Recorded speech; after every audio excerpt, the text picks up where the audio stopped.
the final session is going to focus on operations. And today we've got 3 speakers lined up. Nick Careen, our Senior Vice President of Operations, Safety and Security.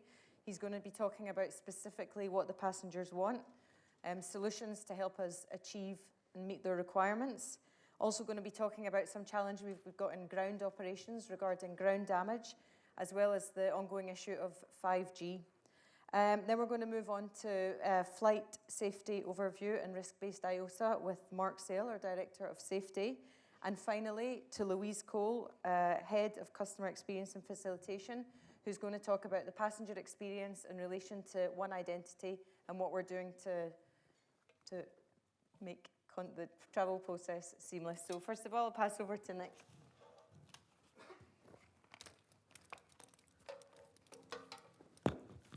Working? Okay. Good afternoon, everybody. Thanks for joining. As Catherine has mentioned, I'm going to cover off a couple of topics. Obviously, operations, safety, and security. Could spend all day talking about what we're working on, but we picked a few things that we thought that would be interesting and relevant. So first, in order of business, we'll talk about the survey, results of it. We've been doing this survey since 2012, I believe. The results from this most recent survey was over 10,000 respondents from 222 countries. So it's pretty in-depth. So it again provides us with great insight in terms of what we need to be focused on and where our advocacy efforts need to be placed, etc. I will talk a little bit about solutions. Obviously, it's not everything, but it's some of the things that we will be tracking in the next number of months. Then we'll switch gears a little bit. Safety challenges or operational challenges. Mark will get more into the depth on the safety side, but we did commission a study on ground damage. So I think there's a piece of work here and a good opportunity on our side from an industry standpoint. And then I'll talk about some of the challenges that we've had and we've been very vocal about in terms of 5G, specifically the rollout in the US, which has been, needless to say, terrible, actually. So as normal, you know, as we assessed the different touch points in the passenger journey, we wanted to know first, you know, what actually works and what you're happy with. And we've been lucky enough to see that some of these stats have actually moved from 2021 to 2022, despite a very challenging restart, which was all over the media, as I'm sure you contributed to and read and participated in. But you know, from areas that most people are pleased with, the booking process, that's up from 2021 and about 84% happy with that. Searching for travel options is also very solid in the 80s. Reaching the final destination, I think that's kind of obvious. Any of us and all of us in this room that travel usually tend to forget all the things that may have happened to you during that process when you actually land in your final destination. So reaching destination is always consistently high. Check-in as well. And I'm surprised a little bit that checking is as high as it is, but given some of the COVID challenges we had on the restart. And lastly, arriving at the airport ready for travel is also rated pretty solid. No surprise, actually, that some of these areas are where people are pretty happy with, because it's probably arguably where most of the investment has gone in terms of automation, self-service, and those things. So and as you get into where they're not happy, you can see where the future investment really needs to take place. So when you look at where most people are dissatisfied, I don't think it's probably, if I did a similar survey in this room, I may more than likely get similar results. Border control and immigration is high. It's higher than normal. Why? I think we all know how the restart went and some of the challenges that we saw in terms of how borders were being managed, the extra steps that were taken in terms of showing your vaccination status or your testing status, and all those things definitely added to the congestion in our border facilities. Baggage collection is always high, and it's a little higher than normal. Again, volume, congestion, staffing levels. There was operational challenges, which always results in baggage misconnections and baggage mishandlings. The transfer process was and always is deemed as a cumbersome process for our customers to maneuver through. A lot of redundancy, obviously, and also sometimes confusion in terms of how that is managed.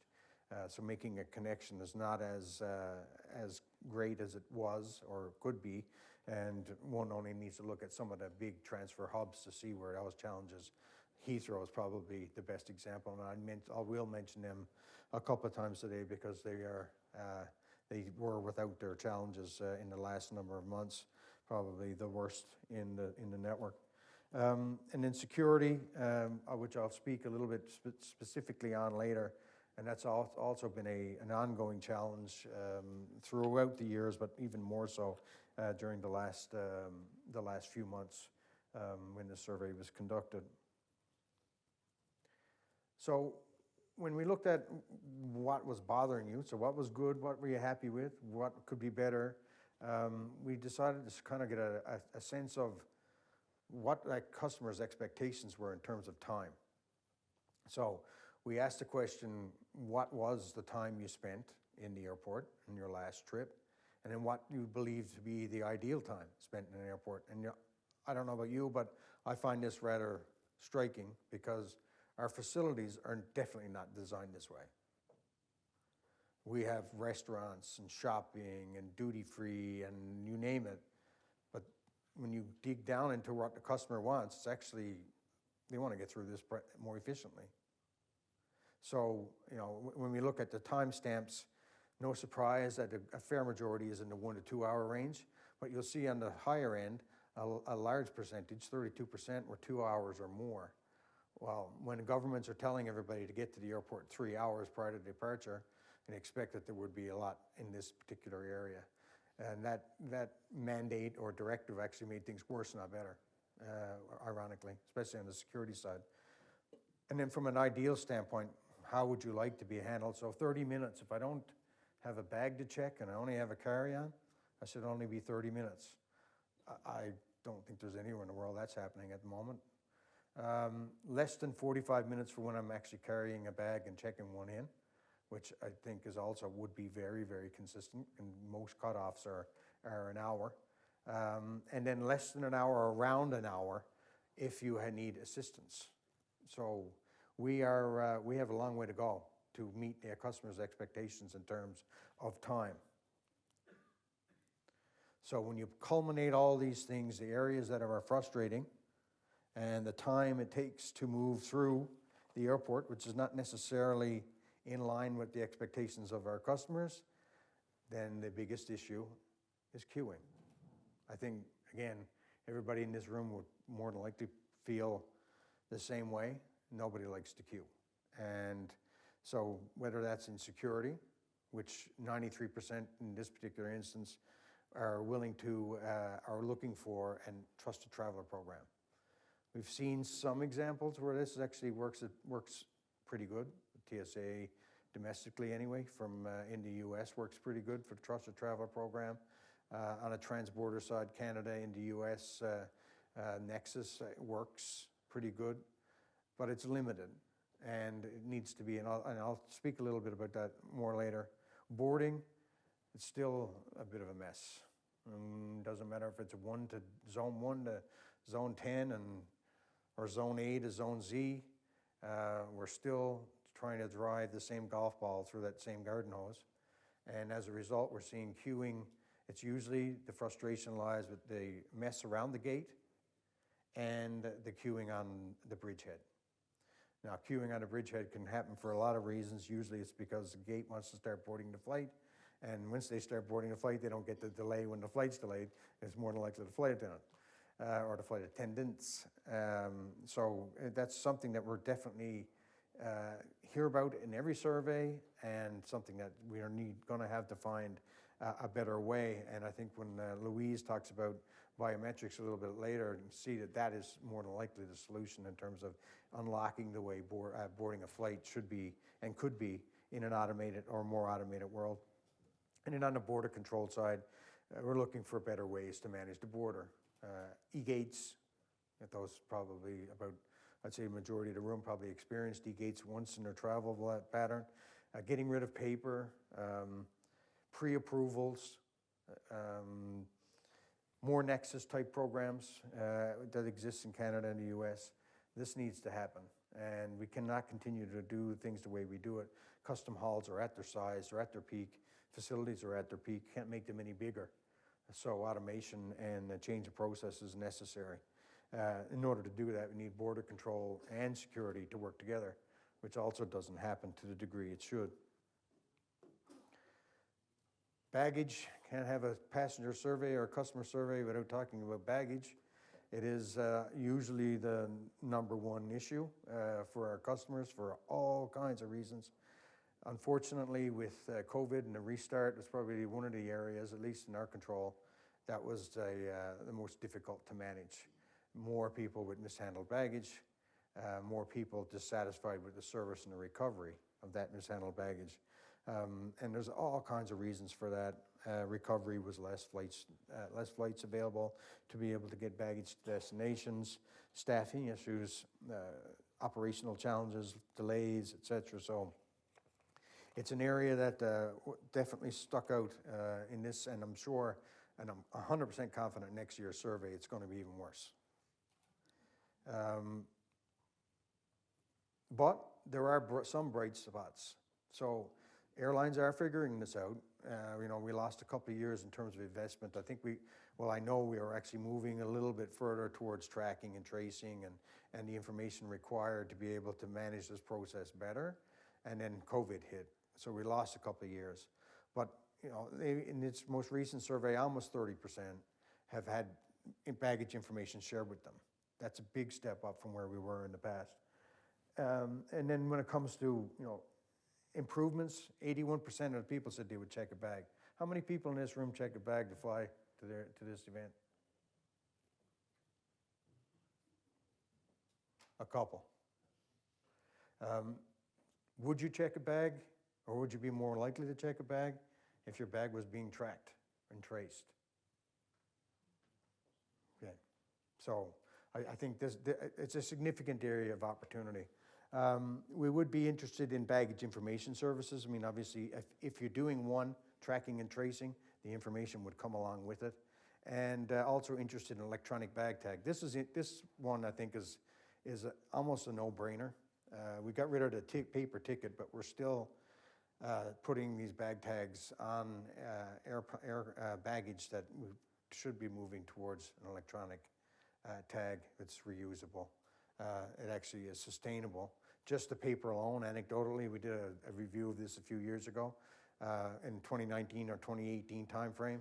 We would circle the world twice with the amount of baggage tags that we issue in a run of a year based on the customers and baggage checked in. So that paper could be eliminated with a move towards more electronic. It's coming. We've seen recent announcements from airlines that are looking to go in this direction, at least at the beginning for their frequent flyers, and then eventually it will become more of a standard. So lots of opportunity on baggage. In the end, all of this, what does it mean? Make it convenient. I guess it doesn't need to be an airline presentation to highlight why, as human beings, we want convenience. E-commerce is probably the best example in terms of convenience and how quickly we gravitate towards convenience. We need to find better ways, more improved ways to deal with this, I guess, bottlenecks that we have implemented or introduced into the passenger process. One of them, 88%, they're satisfied that those that use biometrics like them. And again, won't steal any Louise's thunder when she talks about one identity. 75% of the passengers would like to see it used to eliminate passport and the boarding card. Me too. I think it's an obvious area where this can be implemented without any change in technology, quite frankly, just a willingness from governments to be able to accept it. Obviously, data needs to be protected. But when we talk about data, and I've done this, been lucky enough to do this many, many times, I always get asked the question, well, you know what, people don't want to share their data. Well, that's not true.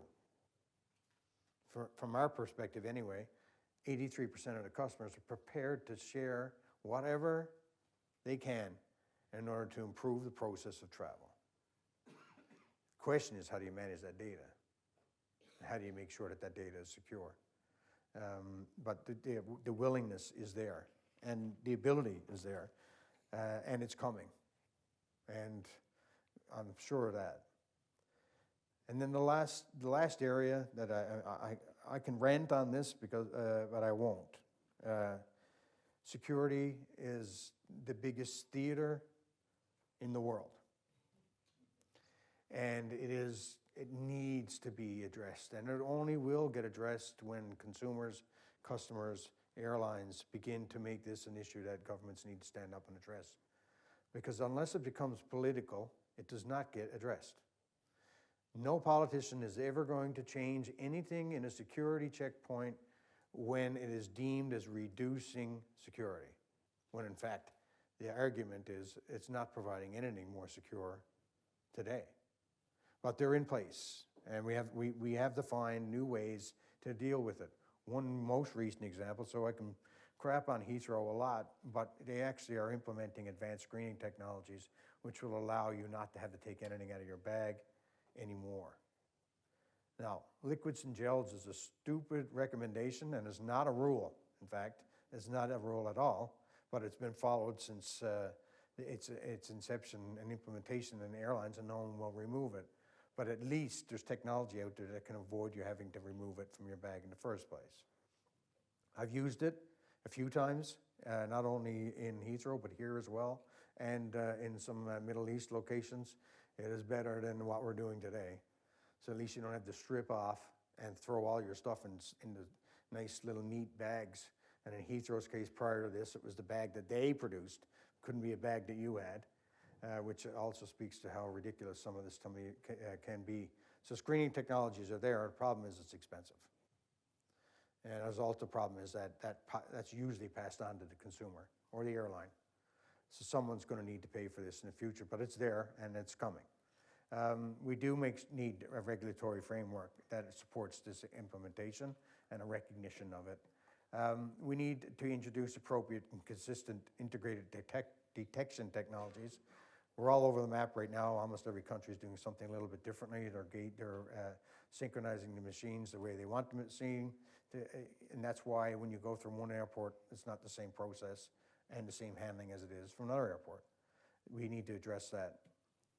Most importantly, I think in all this, and it's not technology, it's introducing what's very predominant in the safety world, but somehow is not translated into the security world, which is risk-based.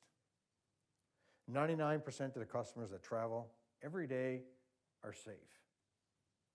I would venture to guess in this room, 100% of us are safe. But yet, we will all have to go through that same process when we leave tomorrow, the day after, or the day after that. It does not make any sense. And so introducing the risk-based approach, which we've been using for flying airplanes since they pushed back the Kitty Hawk, but somehow we can't get security regulators to be able to chin themselves up to what really needs to happen here. And so it will be an area that we push hard on as we move forward. Processing standards, the infamous KPIs. How long does it take to get through an airport process, security processes in this example? What's acceptable? And what happens when it doesn't? And how is it measured?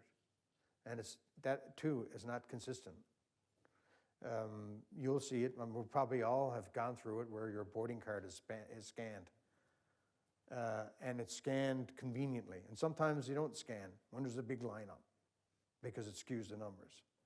Or you take the KPIs are done over a 24-hour period when the airport's only open for 12.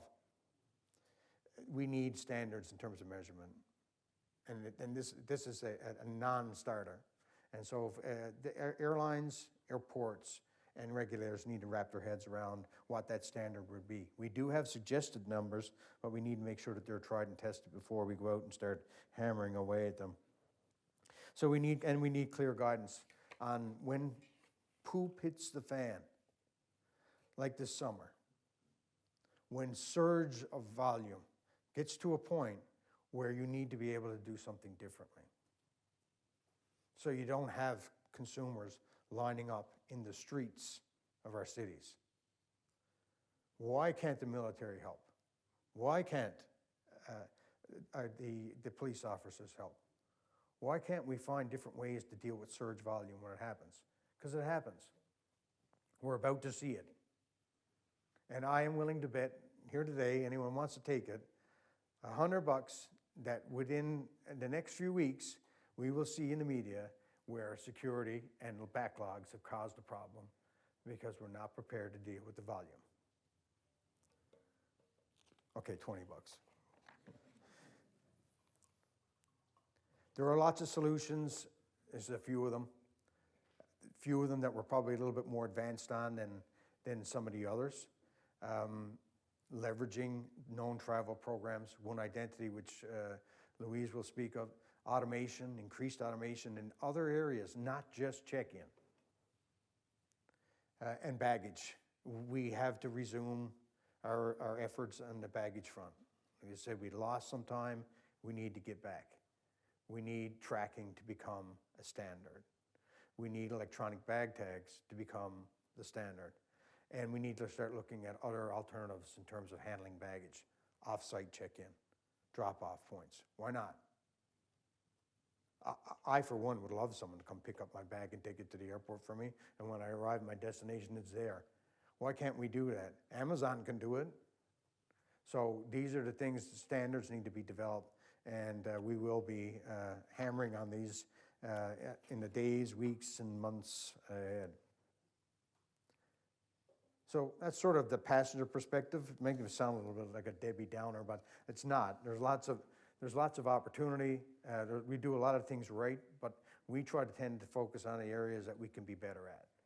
And so and I am relatively passionate about this stuff, so sometimes I may be a little over the top, but there is nothing but opportunity. So in terms of the last two, I'll try to make them as easy on the head as possible, especially the latter one, because 5G can be pretty technical if you allow yourself to get there, but fortunately I'm not capable of being technical. So on the ground damage side, this is an area I've lived and breathed for maybe 20 years of my career. I've probably been screamed at, shouted at, pressured more on this particular topic than anything in my entire 30 years in this business. Why? Because it's a never-ending challenge. So damage to aircraft is a big problem. Where is the damage? Tends to be, a wide body is 10 times more likely to sustain damage. But narrow bodies, regional jets, turboprops, are 40% more likely to have severe damage. And then where does the damage come from? Ground service equipment. Over 40% of damage sustained on our aircraft are caused by jet bridges, loaders, cargo loaders, passenger stairs, anything that approaches the aircraft. And so it's long overdue. And then we have a big number there that says if we don't do anything, this is what it's going to cost us. And the answer is obvious. It's enhanced GSE. So here are the stats that I'd mentioned in terms of where we're seeing, it happens when it's parked. Yeah, no shit. I don't think ground service equipment can hit airplanes when they're in the air. When that happens, I think I'll probably be in another business or in the loony bin. But the stats are obvious, and here's the answer. Anti-collision. There's probably not a car you can buy now that doesn't have it, but we don't have it on our equipment around our multi-million-dollar machines. Go figure. So we're still using antiquated ground service equipment. It's an area that, when you're a cash-strapped airline, airport, ground service provider, capital expenditure is difficult to come by. And when you're in a low-margin business, this becomes one of the areas you just simply can slowly invest in, but can't invest in quickly enough. And so we are going to look at putting together a roadmap that's going to make electronic or enhanced GSE, which essentially is GSE with anti-collision on it, a standard moving forward. Why would we do that? A, to reduce ground damage. It automatically shuts off, so you can't hit something. And then the second part, most of these pieces of equipment are electronic. So they're efficient and they're sustainable. It ticks all the boxes. So this is something that we will be, as I said, putting a roadmap together to bring this to reality with a date and phase in time, and hopefully eventually a mandate that GSE cannot be constructed or built without it. It seems rather obvious, but it's been a long time coming. And also, an area of frustration for me, because I probably travel too much, bridges. Bridges should be automated. So that way we're not standing there looking out the window saying, what the hell is that guy trying to, why can't he put the in and out and waiting and staring and waiting and saying, okay, you put it on the last airport I was in, it was on in 30 seconds. With this airport, it takes 15 minutes. Or there's nobody there at all, and you're just waiting for someone to show up to put that thing on. This is the easiest thing to automate. So we need, that's just one example of something that you will see. Some are doing it, but not to the extent it should be. And part of the problem with this is we often argue who is going to pay for it. Because usually it's the airport.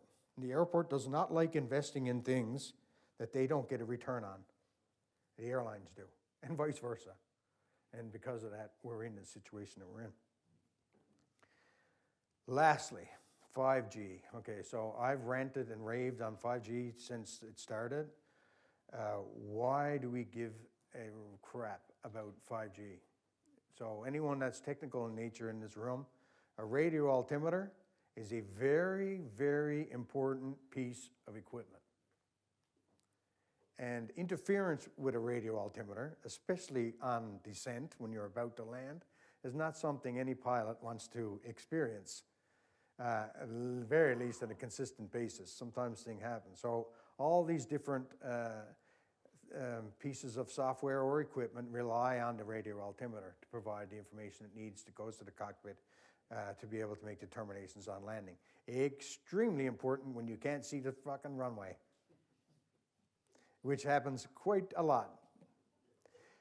So if you don't have equipment, you do not land.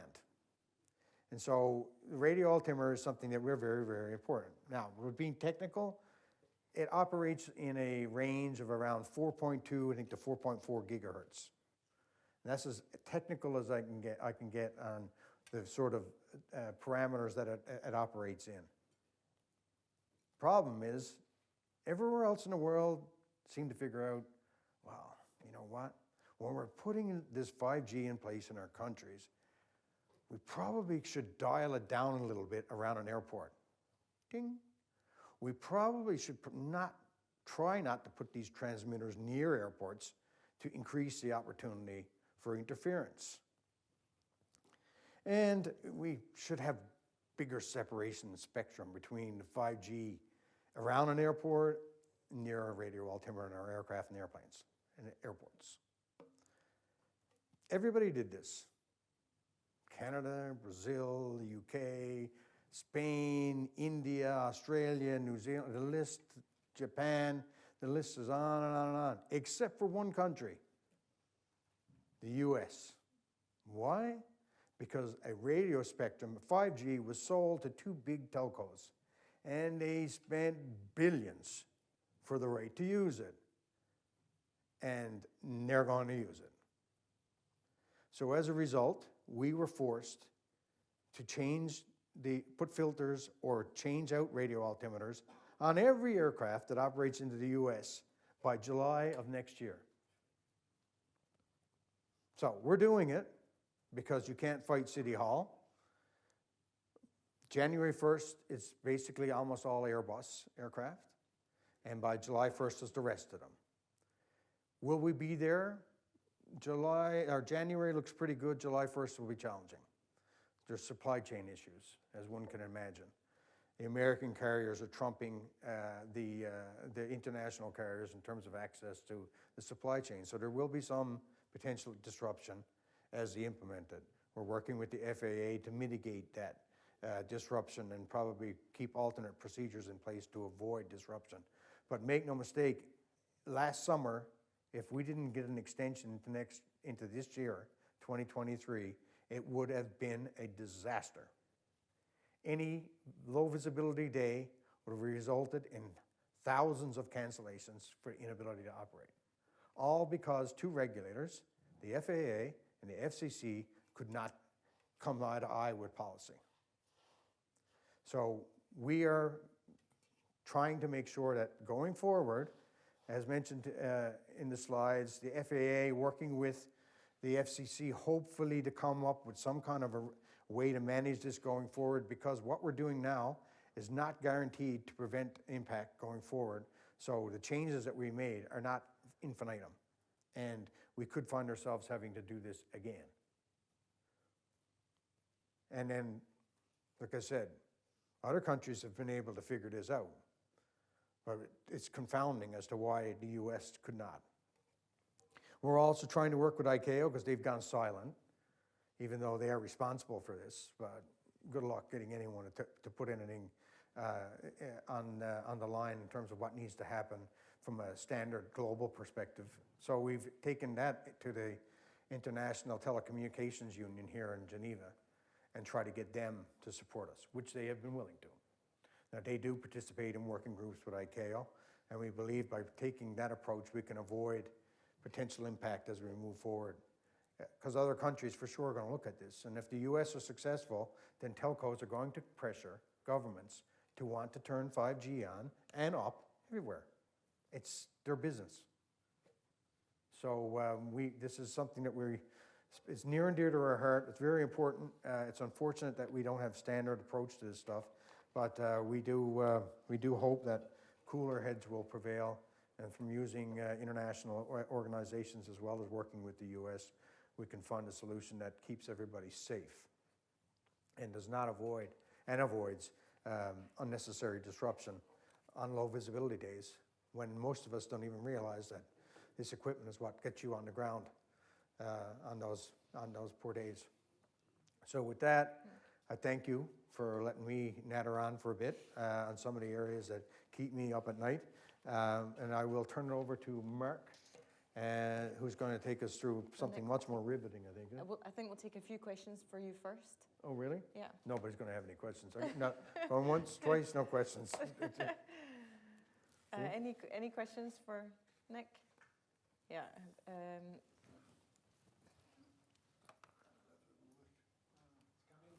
Sorry, Guy. We'll go. No, hold on. We'll go to. Yeah. I'm controlling it up here. Is this? No, sorry, Guy. Karen to go first, and then. Sorry, no problem. Sorry, Nick, Karen, ATW. We're not going to let you off that lightly. You know it. So on this 5G stuff, okay, I'd just like to hear your take on why, even if you say that the telecoms companies in the US spent billions, okay, yes, so there's a lot of money there, but they're still not going to surely want to be pointed at if there's a crash as a result of this mess. So why, in your opinion, have the government side and the airline side just not been able to work this out with the telecoms companies? Yeah, I'm going to answer that with grounds that may incriminate me. I do think first and foremost, money is the biggest issue, and there's been I can't remember what the total price tag was. It was somewhere around $50 billion spent for the spectrum. It's something crazy like that. But one issue is that the FCC and the telcos themselves don't necessarily believe there's a safety risk, despite being told that there is a risk, and by the FAA. So I'm not quite sure of the dynamics in terms of how the FAA and the FCC collaborate with each other. I think that was lacking. But definitely they are not talking now. And that was based on reports that Boeing had provided them, as well as reports that the FAA and studies they'd conducted themselves in terms of interference and examples of interference. So I think the debate over whether this is a safety risk or not is not quite as prevalent as it had been maybe a few months ago. So that's the area that I think that because of that, we have a little bit more hope. It might cooler heads may prevail in the end. But for sure, I think it was really those two things, money and a belief that it wasn't a safety problem. Okay. Is it on? It's on. It's Guy Nietzsche, SA Flyer and Flightcom magazines. So the rest of the world managed to attenuate these 5G services around airports. Can you give us any further information as to how that has actually gone? Perfectly. There's been no incidents anywhere else, because they've done the basic three things that are required to avoid impact, and that is, proximity to the airport, so transmitters not close, transmitters remaining in a spectrum that avoids interference, so staying in a range that's nowhere near that 4.2 to 4.4 that I'd mentioned earlier, and because of it, we've not seen any incidents of interference to the radio or altimeters anywhere, unreported incidents. And finally, would this also affect GNS approaches? No. Well, totally different technology. Perfect.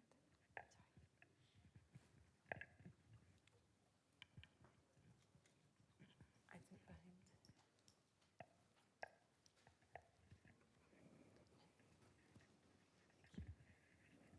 Thank you. Laura Fromberg, Aero Telegraph. I have a question about the ground collisions. What is the reason for the doubling of the costs, the repair costs? Is it more traffic? Is it different aircraft or the personnel? Both, but mostly based on projections of traffic increases by 2035, which would drive the number up to that figure. $10 billion is a nice shock and awe number. I debate with Catherine and many others about what the actual number is, because it's very difficult to put a dollar value on a delay minute, as an example. So, whether it's 10 billion or it's 5 billion, it's a significant issue that has a simple solution. And so that's why that's where we're targeting. And the growth is primarily driven off the amount of difference between flying between now and 2035. But it really is a shock and awe number. More about let's focus on enhanced GSC, because it's been long overdue.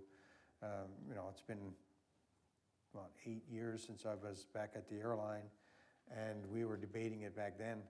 And so the technology existed back then, we still didn't implement it.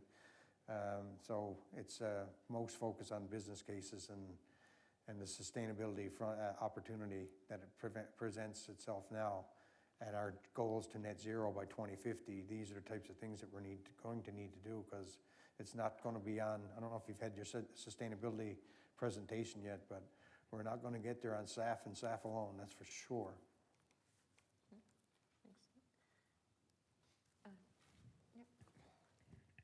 I think this will be the last question before we move on. But Nick will be available for people that would like to speak. Nick, a follow-up on the ground, 2 follow-up questions on the ground accidents. One is, I know that IATA's been involved in training ground workers for many, many years and assessing airlines' ability to handle ground accidents. And I'm wondering, this is question number 1, have you seen any improvement with that? And question number 2 is, you mentioned you don't know who's going to pay for it, but you have no power to tell airlines or ground service providers to get this equipment. So what's your role in that? How do you anticipate trying to make this happen? Okay, so first things first, yeah, you can train, and we have seen, you do see improvements in training, especially at tenure, but it's difficult in a ground service environment where there's a lot of turnover, and the equipment itself. I don't know if you've ever operated or been on the ramp and seen diesel equipment being operated. It jerks, it jumps. It's not as simple as approaching an aircraft with something with a BMW and it's going to beep, beep, beep. That doesn't exist. And so, you know, sometimes as good as you can be and as much training as you can have, it happens because you're bringing equipment to an aircraft. The goal is not to touch it or hit it hard. And that's not as simple as it sounds sometimes with old and antiquated pieces of equipment. The second part, what is IATA's role? IATA's role is to work with the manufacturers, with the airlines, with the airports, with the ground service providers to illustrate the business case to ultimately result in a standard and a date that need to be in place. And if we don't do it, who does it? So our role is to convene and intervene and find some common ground so that we can help build that business case to start that investment. And I think, you know, the damage may not have been enough for some airlines to push in this direction, but for sure, the push towards electronic ground servicing equipment and the sustainability side will be enough to be able to help put that business case forward and provide a date that we can start seeing this transition take place. And it's going to take a long time. You know, it's going to take probably 10 to 15 years to replace what we have today with new stuff, maybe even longer. The oldest piece of equipment when I was an executive at Air Canada was a pushback tractor. We had it for 40 years. We had a de-icing unit that I don't know if it sprayed the Kitty Hawk, but I think it was used shortly thereafter. So this is not something that happens overnight. So it's going to be obviously prioritized, but we have to push in this direction. If it's not, then why do we even exist? That's where I see IATA's role is. Sorry, one last final question here, and then we'll move on to the next presentation. Thank you. Cathy Burke, AIN. A lot of airlines outsource their ground handling, but also a lot of airlines do their own ground handling. Do you see a difference in the ground accident rate when airlines do it themselves because they're more aware of the accidents and they train their people better, or not really? Not really, no. Okay. No. There's no real discernible difference between whether you're self-handled or handled by a third party. And it's such a mix now. Even those airlines that self-handle also use third party. So it's, yeah, I don't even know if we could really, it's an interesting question, but a discernible difference, no. But I will take it back to the team just to see in certain hubs that we see a difference from that, because that would be more of an indicator probably.